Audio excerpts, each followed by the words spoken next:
It's so clichéd at this point in the critical conversation during the hot take season of festivals to say, "You've never seen a movie quite like X." Such a statement has become overused to such a degree that it's impossible to be taken seriously, like how too many major new movies are gifted the M-word, masterpiece. So how do critics convey when a film truly is unexpectedly, brilliantly unpredictable in ways that feel revelatory? And what do we do when we see an actual masterpiece in this era of critics crying wolf? Especially one with so many twists and turns that the best writing about it will be long after spoiler warnings aren't needed?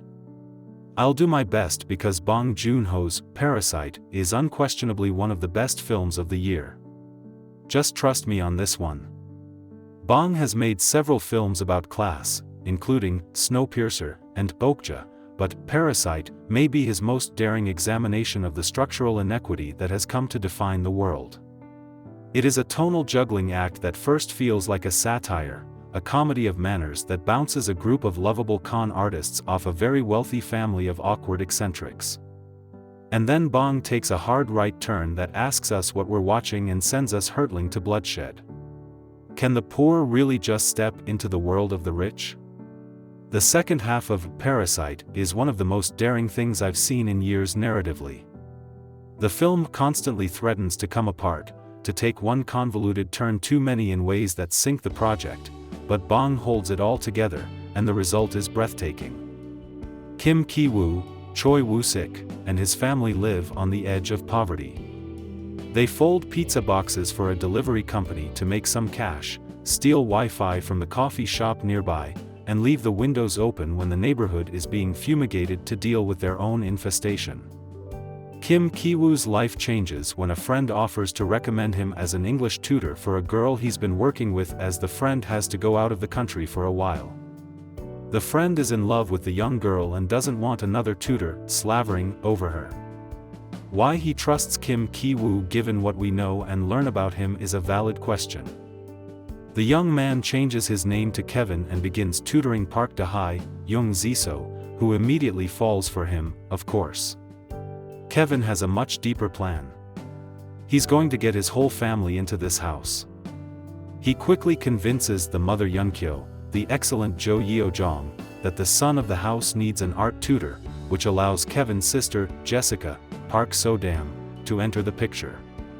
Before long, mom and dad are in the Park house too, and it seems like everything is going perfectly for the Kim family. The Parks seem to be happy too. And then everything changes.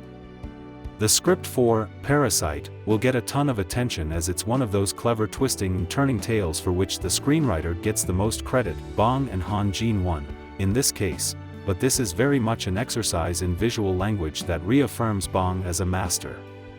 Working with the incredible cinematographer Kyung Pyo-hong, Burning, Snowpiercer, and an A-list design team, Bong's film is captivating with every single composition. The clean, empty spaces of the Park home contrasted against the tight quarters of the Kim living arrangement isn't just symbolic, it's visually stimulating without ever calling attention to itself. And there's a reason the Kim apartment is halfway underground. They're caught between worlds, stuck in the growing chasm between the haves and the have-nots. Parasite is a marvelously entertaining film in terms of narrative, but there's also so much going on underneath about how the rich use the poor to survive in ways that I can't completely spoil here. The best writing about this movie will likely come after it's released. Suffice to say, the wealthy in any country survive on the labor of the poor, whether it's the housekeepers, tutors, and drivers they employ or something much darker. Kim's family will be reminded of that chasm and the cruelty of inequity in ways you couldn't possibly predict. The social commentary of Parasite leads to chaos, but it never feels like a didactic message movie. It is somehow, and I'm still not even really sure how, both joyous and depressing at the same time. Stick with me here. Parasite is so perfectly calibrated that there's joy to be had in just experiencing every confident frame of it, but then that's tempered by thinking about what Bong is unpacking here and saying about society, especially with the perfect, absolutely haunting final scenes.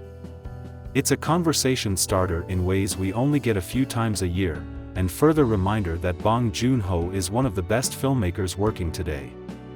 You've never seen a movie quite like Parasite. Damn it. I tried to avoid it. This time it's true.